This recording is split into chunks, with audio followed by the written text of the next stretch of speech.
I hope the screen is visible to you all.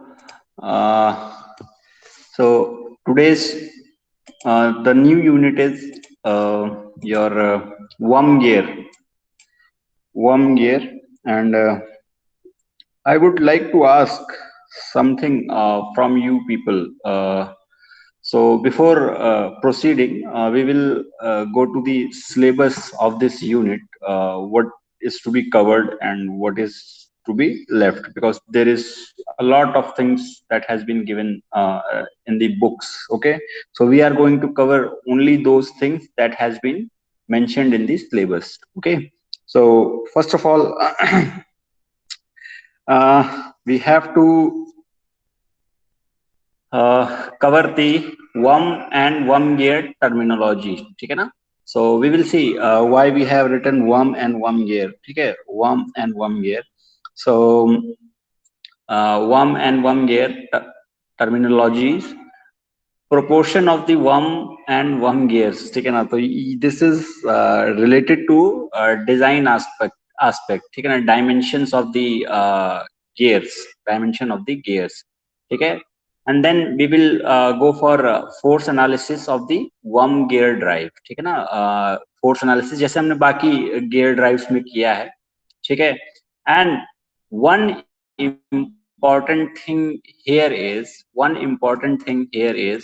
um, that is in other cases we never considered till now. We have covered three types of gears: spur gear, helical gear, and your bevel gear, but we never considered friction into account. But in this particular case, we are going to consider friction in worm gear and efficiency of the worm gear. Okay, and then we will be covering the materials of the worm gear, because one thing here that is coming into picture is friction, and due to high friction we have to consider some special materials. Those have low coefficient of friction, and they wear less, and one such material is phosphor bronze. Okay, and then after that we will be covering strength and wear rating. ठीक है ना? So this one is quite easy, because other type of gear drives we have different uh, relationships. Okay, we had to derive from the scratch, and there was some typical uh, they were very typical. Okay, but in this case we have standard already derived special relations for the strength rating. ठीक है? Beam strength and wear strength के लिए हमारे पास special relations हैं. ठीक है? And we are going to directly use those relations only. Okay, and we do not have to derive all those relations. Okay, ठीक है? And then when there is the presence of friction, so there will always be generation of heat. So जितना ज्यादा friction होगा उतनी ज्यादा heat होगी. ठीक है? तो जितनी ज्यादा हीट प्रोड्यूस हो, तो हमें थर्मल कंसिडरेशंस को ध्यान में रखना होगा, बिकॉज जैसे जितना ज्यादा हीट प्रोड्यूस होगा उतना टेम्परेचर राइज होगा, and when temperature rises metal expands, so dimension of the your gear drive or gear tooth will change, so that might cause problem.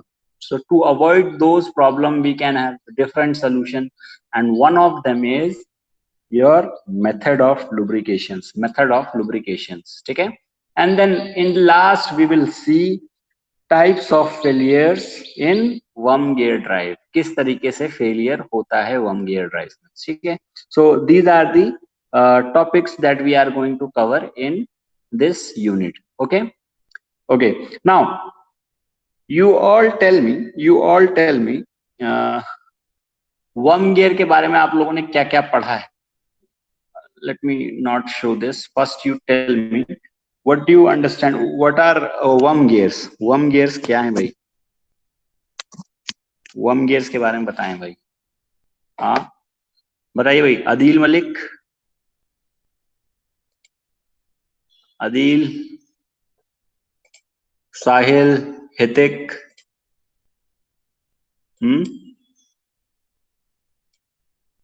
बताइए. अम्मार, मोमिन अब्दुल्ला, सादन हसन एंड साहिल. बताएं भाई, what do you understand by worm gear? Worm gear के बारे में थोड़ा सा बताएं भाई मुझे. क्या है, कैसे, क्या समझते हैं आप इसके बारे में?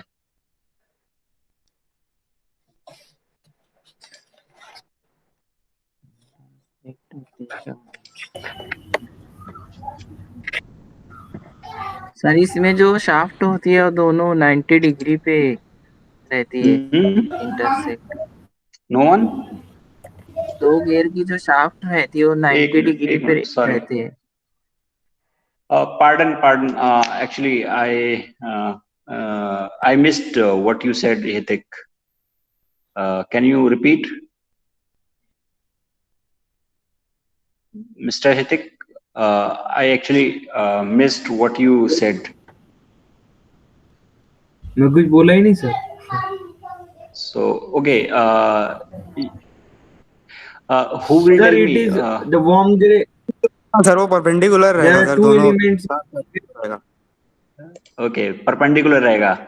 ओके, यही फर्क है. उसको एक वर्म गियर रहेगा.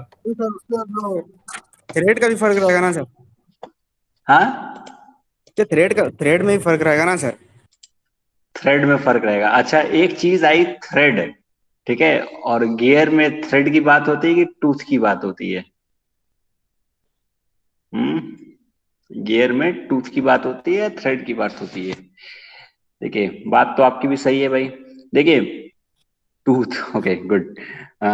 देखिए, होता क्या है कि these are, first of all आपको ये ध्यान देना है कि it is one of the examples in which the gears are used to connect the shafts that are non-parallel and non-intersecting. ठीक है ना? ठीक है, कि ये shaft जो होती हैं वो पैरेलल भी नहीं होती एक दूसरे के और इंटरसेक्ट भी नहीं करती हैं. ठीक है ना? Usually they are at 90 degree. ठीक है ना? ये यूजुअली इन जनरल होती तो 90 डिग्री पे है, बट कोई जरूरी नहीं है, कुछ और एंगल भी हो सकता है दोनों शैफ्ट्स के बीच में. ठीक है? And you have to look at here that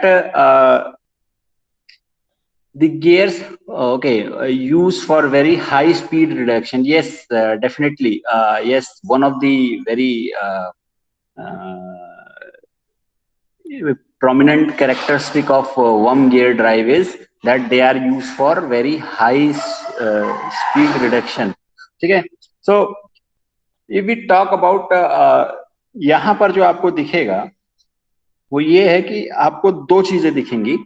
One is worm, this is something, this is never, it is not looking like even gear.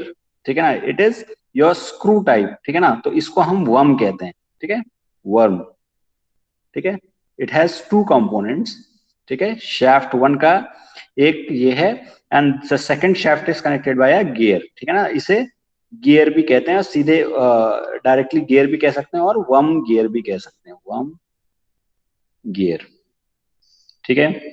Worm gear. ठीक है? सिंपली आप व्हील भी कह सकते हैं, वर्म व्हील. ठीक है? व्हील. ठीक. And this is called worm. ठीक है ना? It looks like the worm, the कीड़े नहीं होते हैं उस तरीके से, छोटे से. So it is basically a screw. ठीक है? It is basically a screw. ठीक? स्क्रू. ठीक है? And the another one is the other part is worm wheel or worm gear. It is similar to your the normal spur gear, but some slight differences or slight changes in the tooth, that we will be looking later, we will be seeing later. ठीक है, so first of all we see the characteristics of these. So these are non-parallel, non-intersecting shafts होती हैं, ठीक है, usually they are at 90 degree, ठीक है, but कोई जरूरी नहीं है, they can be used for some other angles also, ठीक है, ठीक।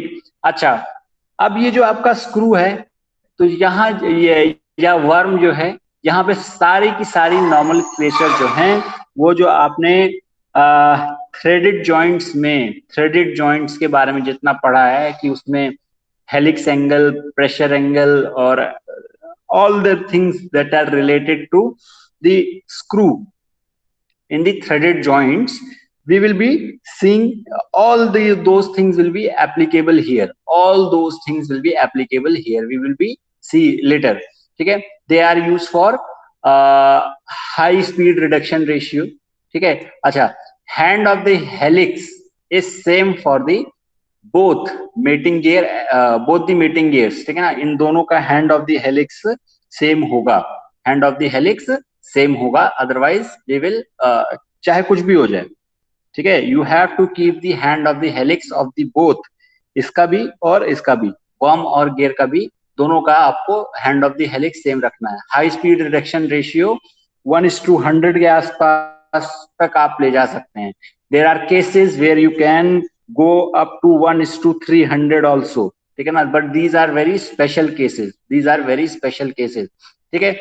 They are self locking and non reversible, ठीक है। This is the property की ये ऐसा है कि due to friction, ठीक है, कि ये पीछे नहीं घुमाया जा सकता, मतलब अपने आप से पीछे नहीं चला जाएगा, ठीक है, अपने आप से पीछे नहीं, मतलब बैकवर्ड मूवमेंट नहीं हो सकता, ठीक है ना, unless until you supply some power, ठीक है। तो ये due and this is due to friction, this is due to friction, ठीक है, ये चीज जो होती है फ्रिक्शन की वजह से कि क्या self locking and non reversible gears हैं, ठीक है। कहां पर हम इस्तेमाल करते हैं? मटेरियल इक्विपमेंट एंड ऑटोमोबाइल्स, ठीक है। These have so they are having some disadvantages also. What are those? These are they have very high coefficient of friction, इनके बीच में फ्रिक्शन बहुत ज्यादा होता है, सो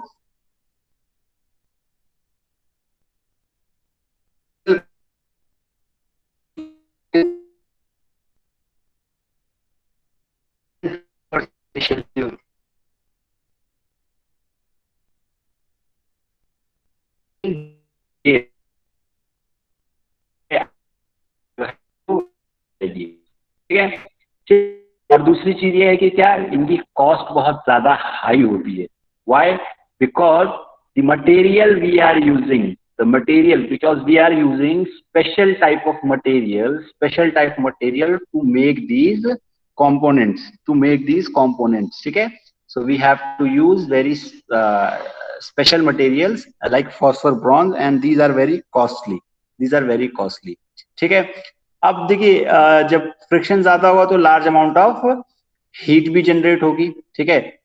अब देखिए, अब यहाँ पर एक लॉजिकल सी बात आती है कि क्या कि अगर फ्रिक्शन ज्यादा है, ठीक है, तो ऑब्वियस सी बात है, हमें जब मालूम है कि क्या नाम है, हमारी आधे ज्यादा पावर लॉस हो जा रही है, तो हम इन ड्राइव्स को ज्यादा पावर ट्रांसमिट करने के लिए डिजाइन करते ही नहीं, पावर ट्रांसमिट करने के लिए डिजाइन करते ही नहीं। So these have low power transmission capacity, these have in general very low power transmission capacity, ठीक है। So this is all about the introduction, ठीक है।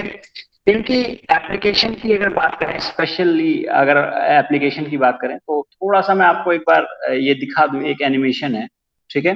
सो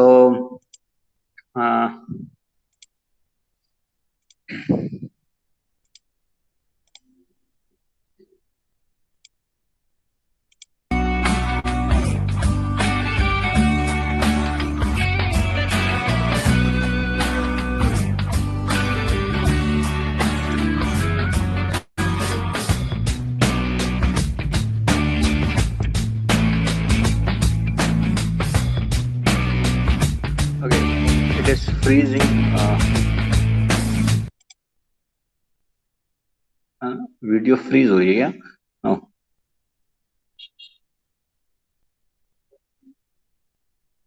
Why? ठीक है. So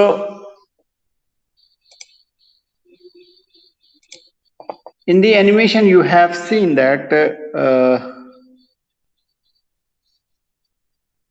here I am.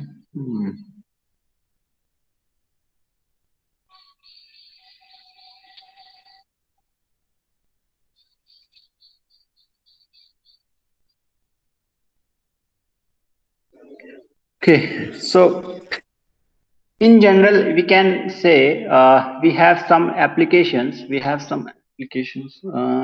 आप लोगों को स्क्रीन विजिबल है?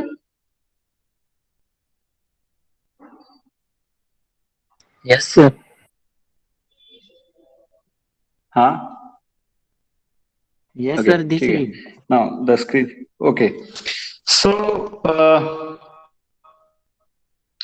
generally this is a class of कोई डायरेक्ट एप्लीकेशन आपको नहीं बता रहा हूँ, स्पेसिफिक एप्लीकेशन नहीं बता रहा हूँ. It is a class of applications. ठीक है ना. You can have manually operate. अच्छा, इसमें एक चीज और बतानी रहेगी. इन जनरल ठीक है, पावर तो आप कोई भी दो मेंबर होंगे भाई, ड्राइविंग एंड ड्रिवन. ठीक है, ड्राइविंग एंड ड्रिवन. ड्राइविंग कौन सा होता है भाई? जिसमें एक्चुअल में पावर जो सप्लाई कर रहा होता है, और ड्रिवन जो पावर ले रहा होता है. ठीक है. सो इन जनरल जो ड्राइविंग मेंबर होता है वो हमारा कौन सा होता है भाई? वर्म. ठीक है ना. वर्म ही हमारा ड्राइविंग मेंबर इन जनरल होता है. ठीक है ना. होने को तो ये भी ड्राइविंग मेंबर हो सकता है, but in general the worm is our driving member होता है. ठीक है, ड्राइविंग मेंबर होता है. ठीक है. ओके. सो इसके एप्लीकेशंस की बात करें तो we have manually operated intermittent mechanisms. ठीक है ना. Manually operated intermittent mechanisms. Manually का मतलब है कि खुद से पावर, हाथ से पावर सप्लाई करने वाला. तो आप लोगों ने अगर देखा होगा, इसका एक एग्जांपल है जो कि क्या है, गांव वगैरह में जो किसान वगैरह हैं, जो चारा, अभी तो पता नहीं, लेकिन चारा काटने की एक मशीन आती है. ठीक है. So in that we supply manual power and intermittent motion. ठीक है. We supply power manually and we get intermittent motion. ठीक है. इंटरमिटेंट का होता है कि रुक रुक करके, जहां पर मना है, हमारी मर्जी है, हम रुक करके, ठीक है ना, रोक करके हम मोशन दे सकते हैं. ठीक है ना. In between we can stop the motion. ठीक है. And give the provide the motion. ठीक है. ये हमारे ऊपर है.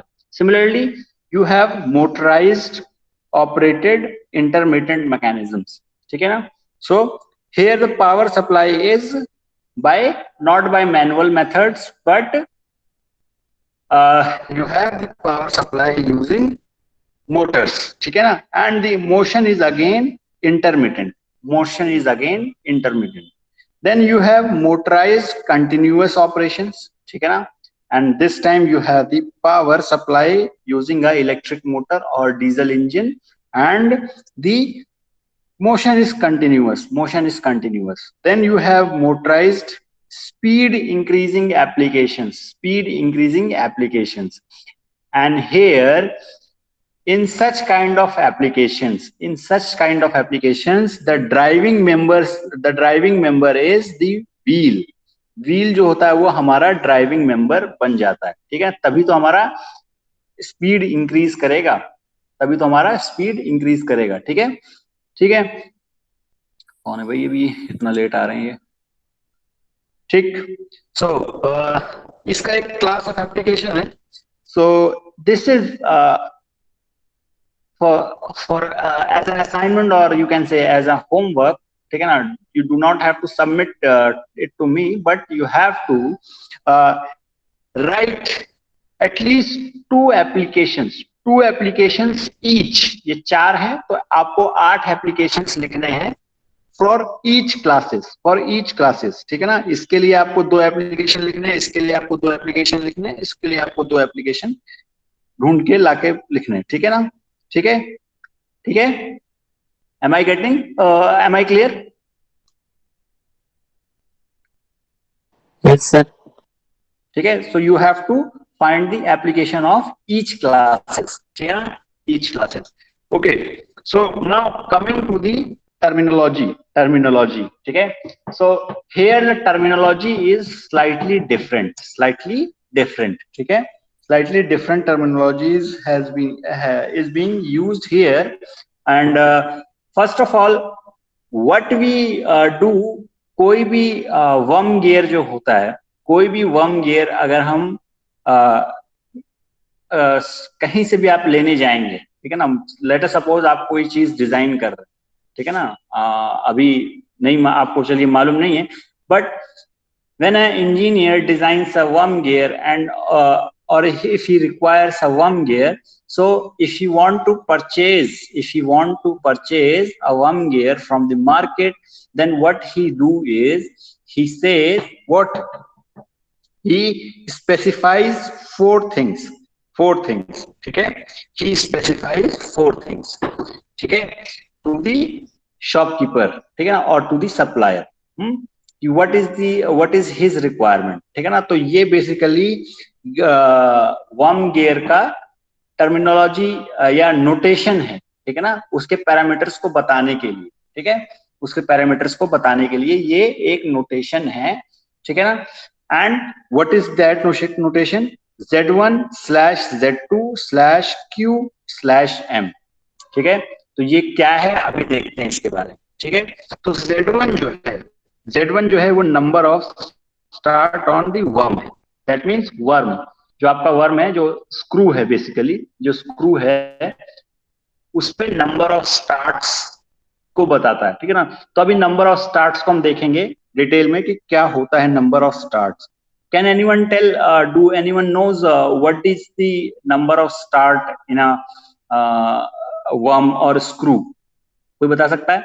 अदील, अम्मार, हितिक, मोहम्मद अमीन, अब्दुल्ला, सादन एहसन एंड साहिल, आप में से कोई बताया भाई? किसी को पता है कि ये number of start on the worm या स्क्रू जो होता है वो क्या होता है? इससे क्या, इसका क्या मतलब है नंबर ऑफ स्टार्ट? कोई बता सकता है? अरे भाई एटलीस्ट यस और नो में किसी को पता हो तो बताए भाई, यस और नो में तो जवाब दे सकते। हाँ बताइए। थ्रेडिंग की जाती है, वो एक ही पाथ रहता है, जिसको ये अपने टीथ जो पाथ फॉलो करेंगे तो वो एक ही हाँ, पाथ रहेगा सिंगल स्टार्ट में, और डबल ये स्टार्ट के लिए 2 पाथ रहते हैं, मतलब 2 पाथ रहते हैं। अच्छा, हाँ। और ट्रिपल स्टार्ट हुआ तो? ट्रिपल का नहीं पता है, सिर्फ सिंगल और डबल ही पता है। चलिए ठीक है, कोई बात नहीं। अभी देखते हैं कि नंबर ऑफ स्टार्ट्स होते क्या है, ठीक है। And it is related to your worm, ठीक है। Then Z2 is the number of teeth on the worm wheel और ऑन द व्हील, ठीक है ना, number of teeth on the wheel, ठीक है ना। And Q is the diametral quotient, and M is the module, and diametral quotient is given by, it is the ratio of what? Q is equal to D by M, ठीक है, Q is equal to D by M, ठीक है। Okay, so one by one we will be looking at first we will look at worm and then we will be looking at the wheel, ठीक है ना। So अगर आप देखें जो हमारा वर्म होता है वो बेसिकली कुछ नहीं होता, एक स्क्रू होता है, ठीक है। इट इज अ स्क्रू, ठीक है। जैसे आपने थर्ड ईयर के फर्स्ट सेमेस्टर में, सेकेंड ईयर में पढ़ा होगा कि स्क्रू, पावर स्क्रू के बारे में पढ़ा होगा, पावर स्क्रू के बारे में पढ़ा होगा। So these notation in those in that we had some notations, ठीक है ना, like what? Angle of helix, ठीक है ना, एंगल ऑफ हेलिक्स, ठीक, प्रेशर एंगल, ठीक है, प्रेशर एंगल, ठीक, mean diameter, major diameter and minor diameter, ठीक है, ठीक। So some one of them is lead angle, ठीक है, लीड पिच, ठीक है, और axial pitch is much more detailed term, ठीक। And some terms like these you all have studied. We will go through those terms first, ठीक है, and see what are these terms, ठीक है। अच्छा, आइए भाई आगे देखते हैं क्या क्या टर्म्स हैं, ठीक। तो वर्म के बारे में देख लें, वर्म के बारे में देख लें। It is usually the driving member. It has screw like threads or basically it's a screw. इसमें threads जो होते हैं उनकी numbers 1 to 8 तक vary कर सकती है। It can be single start, double start, triple start, even 4 starts मतलब quadruple और 6 start तक हो सकते हैं, ठीक है ना। 6 start तक भी आपके threads हो सकते हैं, ठीक है ना। और अभी देखेंगे कि क्या मतलब क्या है, ठीक है। And these can be right handed helix, right handed helix भी हो सकता है, ठीक है, right handed helix भी हो सकता है, ठीक है, helix and left handed helix भी हो सकता है। और इसको बताने का सबसे आसान तरीका यही है क्या कि आप अपना थंब जो है, ठीक है, थ्रेड के अलोंग लेके जाएं और उसको रोल करने की कोशिश करें, ठीक है। तो जो हैंड आपका मैच कर जाए, ठीक है ना, थ्रेड के अलोंग जो हैंड आपका मैच कर जाए। For example if you see your thumb is matching, your hand is in this particular case, your hand or your thumb is matching, right hand thumb is matching with the screw or thread of this screw, so this is right handed worm, ठीक है ना। and in this particular case your left hand thumb is matching with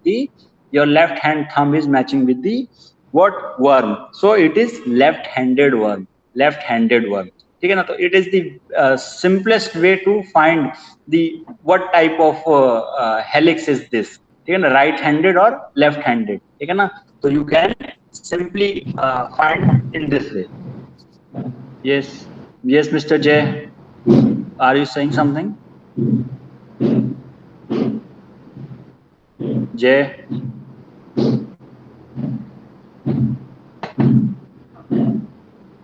mic mute करें भाई। आप कुछ कह रहे हैं क्या? अगर कुछ नहीं कह रहे हैं तो आप माइक म्यूट कर लें। ओके सर, ठीक है। So coming back to something, some terms that is related to worm only, ठीक है ना, वर्म ओनली, ठीक। So there are some terms, first of them is axial pitch. Axial pitch क्या होती है, ठीक है, एक्सियल पिच क्या होती है, ठीक है। तो आप चाहें तो इसे एक्सियल पिच कह लें और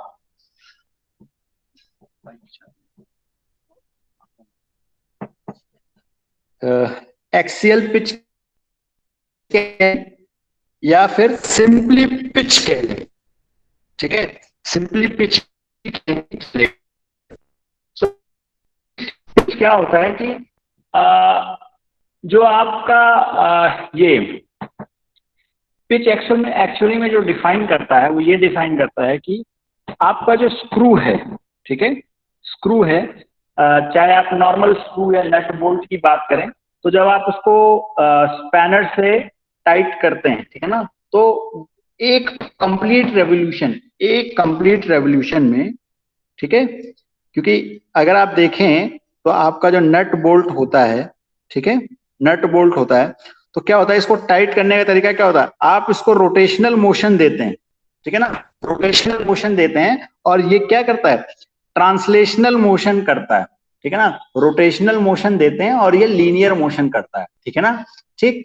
तो एक एक्सियल पिच क्या होता है कि एक रेवोल्यूशन घुमाने पर आपका ये जो स्क्रू है वो कितना मूव करेगा, एक रेवोल्यूशन घुमाने पर कितना लीनियर मूवमेंट जो होगा, ठीक है ना। यही लीनियर मूवमेंट जो होता है उसको हम कहते हैं एक्सियल पिच। एक्सियल पिच, ठीक है ना, कि एक रेवोल्यूशन घुमाने पर हमारा जो क्या नाम है, जो थ्रेड स्क्रू है या वर्म है वो कितना लीनियर मूवमेंट करेगा, ठीक है ना, and that is known as the axial pitch. ठीक है, so axial pitch of the worm is defined as the distance measured from the one point sorry, my bad, one thing I missed actually, I missed one thing, sorry. What is this? I told you the lead, actually this is lead, ठीक है, this is lead, ठीक है, sorry, my bad, I apologize for this. Axial pitch is actually, if you see, you can see this one you can see, ठीक है, किसी एक को अभी आप देख लें, ठीक है, अगर इस पार्ट को देखें, अगर आप जूम कर लीजिए तो, ठीक है, सो एक्सियल पिच, तो ये हो गया आपका थ्रेड 1 2 3 4, ठीक है, सो अगर एक्सियल पिच की बात करें, सो टू एडजेसेंट थ्रेड्स के बीच में डिस्टेंस कितनी है, टू एडजेसेंट थ्रेड्स के बीच में डिस्टेंस कितनी है, and that is known as your axial pitch, ठीक है, एक्सियल पिच, ठीक है, दो एडजेसेंट थ्रेड्स के बीच में जो डिस्टेंस है, दो एडजेसेंट थ्रेड्स के बीच में जो डिस्टेंस है वो आपकी एक्सियल पिच कहलाती है, वो आपकी एक्सियल पिच कहलाती है, ठीक है, एक्सियल पिच क्या कहलाती है भाई, the distance between the two adjacent threads of the screw is known as axial pitch, ठीक है, is it clear? ठीक है, and the lead, okay, and the lead that is lead is given by कि एक revolution में,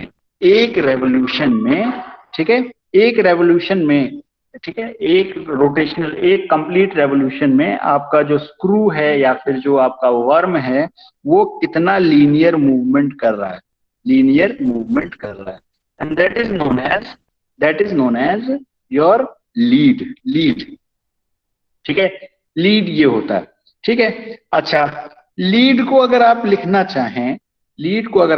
चाहें तो आप क्या लिख सकते हैं, lead is basically, it is denoted by L, and this is equal to axial pitch into Z1, and Z1 is number of starts on the screw, ठीक है ना, on the screw or the your worm, ठीक है। अब देखते हैं number of start की बात करते हैं, ठीक है, सो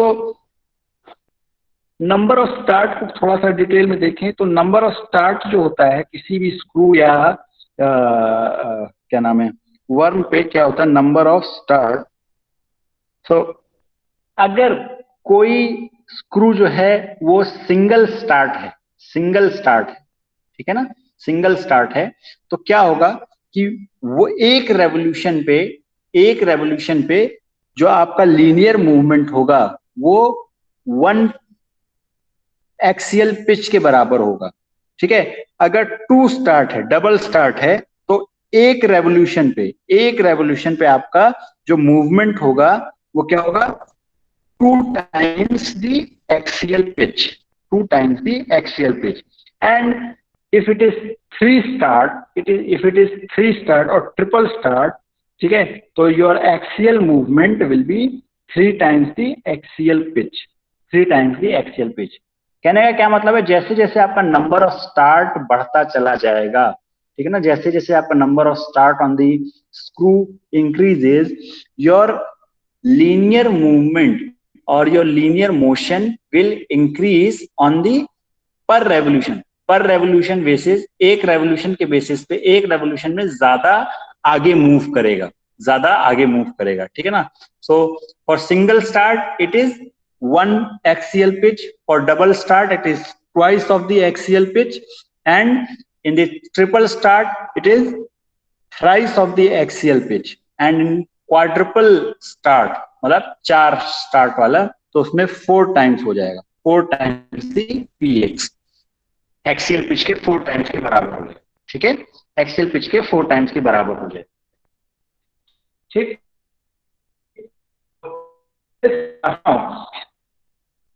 लीड लीड की बात करें, आगे लीड में ही बढ़ते हैं, ठीक है, थोड़ा सा। तो इस डायग्राम को दोबारा से देखें, इस डायग्राम को दोबारा से देखें, ठीक है।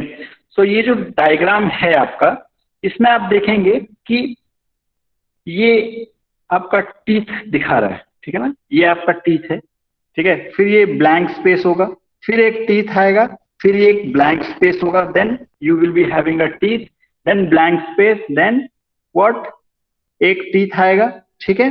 तो इस तरीके से आपका ये टीथ आएगा, एंड ये जो डिस्टेंस है आपकी, ये जो डिस्टेंस है, ठीक है, ये जो टीथ वाली जो डिस्टेंस है, इसको क्या कहते हैं भाई, P, and this is your what, circular pitch, ठीक है, circular pitch, ठीक है। And in case of worm gear drives, circular pitch of the wheel and axial pitch of the what, axial pitch of the worm is always equal, कहने का मतलब है P is always equal to Px, ठीक है, circular pitch is always equal to axial pitch of the worm, ठीक है। सो circular pitch क्या होती है भाई, नंबर ऑफ व्हाट, कोई बता सकता है? सर्कुलर पिच क्या होता है भाई, circular pitch of the gear क्या होता है?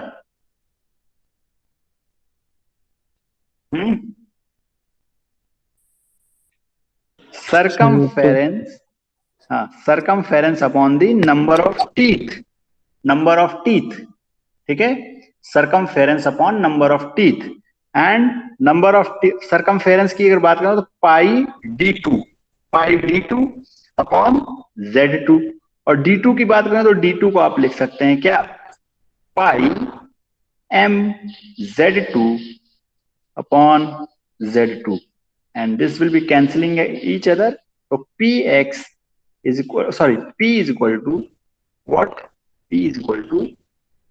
pi M, ठीक है, पाई M, ठीक है।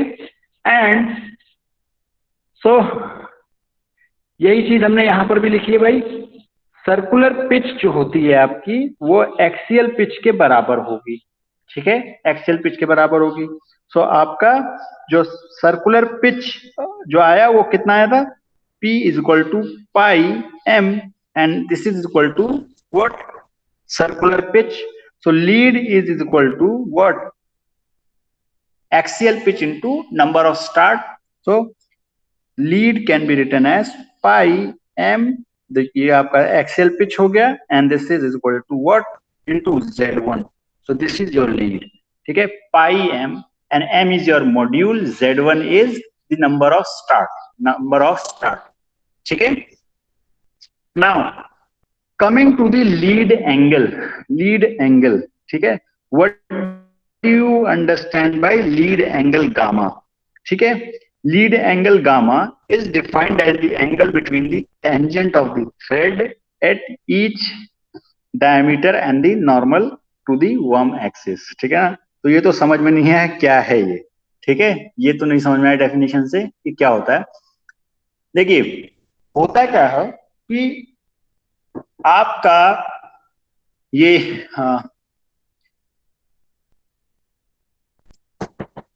जो स्क्रू होता है, ठीक है, थोड़ा सा इसमें थोड़ी सी स्पेस नहीं है, इसको मैं रब कर देता हूं।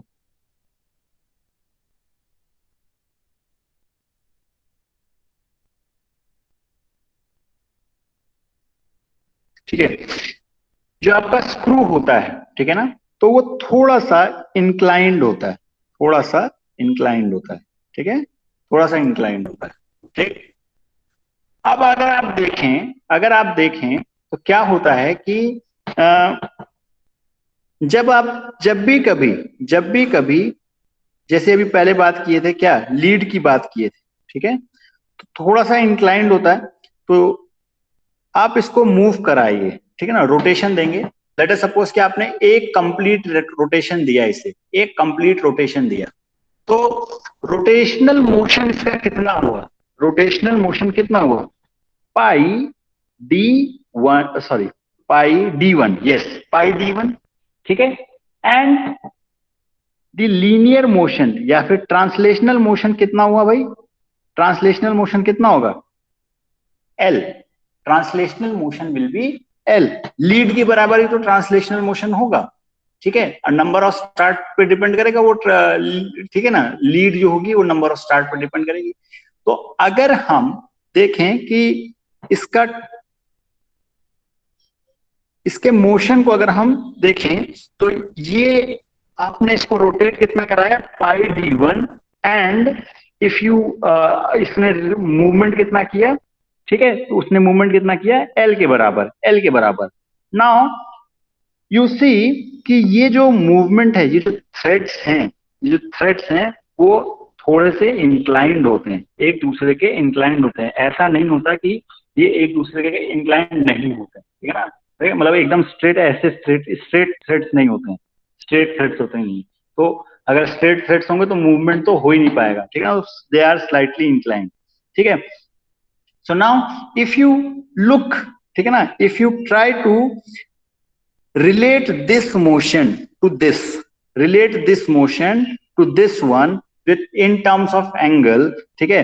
तो what is this is that कि आपका लीनियर सर्कुलर मोशन कितना हुआ in terms of length, circular motion in terms of length कितना हुआ, वो कितना हो गया भाई, ये हो गया आपका pi D one, and this is what, L, lead, ठीक है। And the angle they make with each other, ठीक है ना, ये जो एंगल आ रहा है इसको हम लीड एंगल कहते हैं, ठीक है ना, ठीक है ना। तो बेसिकली ये इसका इंक्लिनेशन बताता है, इंक्लिनेशन बताता है, ठीक है। And we can write it as tan gamma is equal to lead upon what, pi d1, pi d1। And simply अभी हमने क्या लिखा था भाई, लीड को हमने क्या निकाला था, पाई एम जेड वन, ठीक है, पाई एम जेड वन, ठीक। सो पाई एम जेड वन, तो वैल्यू रख दीजिए भाई, ठीक है। तो एल की जगह हमने पाई एम जेड वन रख दिया, एंड D1 की जगह हमने रख दिया क्या, QM। क्यों भाई, D1 की जगह हमने QM रख दिया, क्या था भाई, Q was D upon M, ठीक है, Q was D upon M, ठीक है। And upon substituting these we have, ये सब कैंसिल करके, तो gamma is equal to what, tan gamma is equal to Z1 upon Q, ठीक है। तो लीड एंगल बेसिकली इस तरीके से डिफाइन होता है कि हमने rotational motion in terms of length, ठीक है, in terms of length rotational motion कितना दिया, एंड लीड एंगल उसका एक्सियल मोशन कितना हुआ, ठीक है, एक्सियल मोशन को कितना हुआ, उसको डिफाइन करने का एक तरीका है लीड एंगल, ठीक है। And if you want to see what is lead angle, so you can see it in this figure, what if this is your helix angle psi, then if draw a perpendicular line here, and the angle, this one is known as your lead angle, lead angle, ठीक है। ये वाला angle जो होगा वो आपका lead angle कहलाएगा, ये वाला एंगल जो होगा वो आपका लीड एंगल कहलाएगा, ठीक है, लीड एंगल कहलाएगा, ठीक है। आधी बात समझ में? ये सब नो, नो, ये साहिल बताइए क्या हुआ, बताएं साहिल, कुछ कह रहे हैं क्या आप? समझ गए, ओके, ठीक है। Now coming to the helix angle. Helix angle कुछ नहीं है भाई, आपने हेलिकल गियर्स में भी पढ़ा था। ये जो थ्रेड जो है, थ्रेड का जो इंक्लिनेशन है, क्योंकि ये जो थ्रेड का जो इंक्लिनेशन है इसी को बताता है ये, ठीक है। जो एक्सिस ऑफ द वर्म है उससे जो स्क्रू के जो थ्रेड्स हैं उसका जो इंक्लिनेशन है उसके बारे में हमें ये हेलिक्स एंगल बताता है, ठीक है ना। You have already studied this one, this there is nothing more, and gamma plus psi, always remember this relation, gamma plus psi, helix angle plus lead angle is always is equal to 90 degree, lead angle plus helix angle is always 90 degree, ठीक है, ठीक। Now coming to the pressure angle. Pressure angle is nothing but the angle between the two threads. The angle between the two threads is known as the pressure angle, ठीक है ना, pressure angle, ठीक है। And the center to center distance, center to center distance is given by what? इसका ये wheel का centre है और ये हमारा क्या, वर्म का सेंटर है। एंड दिस इज, इन दोनों के बीच की सेंटर की डिस्टेंस क्या होगी भाई? इसका डायमीटर d है, d2 है, इसका डायमीटर d1 है, तो ठीक है भाई, d1 center to center distance will be given by a is equal to 1/2 d1 plus d2, ठीक है, d1 plus d2। और d1 को आप लिख सकते हैं क्या भाई? d1 को आप क्या लिख सकते हैं? d1 को आप क्या लिख सकते हैं? whatever you like to write, what d1 can be written as what? qm। And d2 को क्या लिख सकते हैं भाई? क्या लिख सकते हैं? हाँ, d2 को क्या लिख सकते हैं?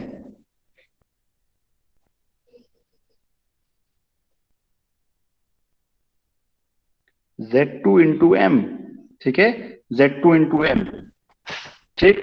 so z2 into m, so you can simply write it as center to center distance is given by d1 plus d2 by 2, and you can simply write it here 1/2 m times q plus z2, q plus z2। Second class किसकी है आप लोगों की? Second class किसकी है भाई? Okay, mtx की है, ठीक है, okay. We will stop here, we will stop here, and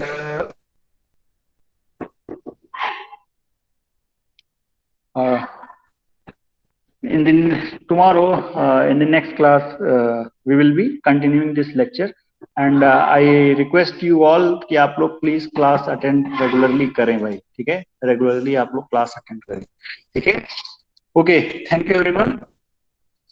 any doubt, any query, अगर आपको कुछ पूछना हो तो till now you can ask. हाँ, कोई भी क्वेरी हो जो पूछना चाहें वो आप लोग पूछ सकते हैं, otherwise you all are free to leave now, okay, ठीक है भाई, थैंक यू। आप लोग जा सकते हैं, आप लोग क्लास है मैकेट्रॉनिक्स की, ठीक है।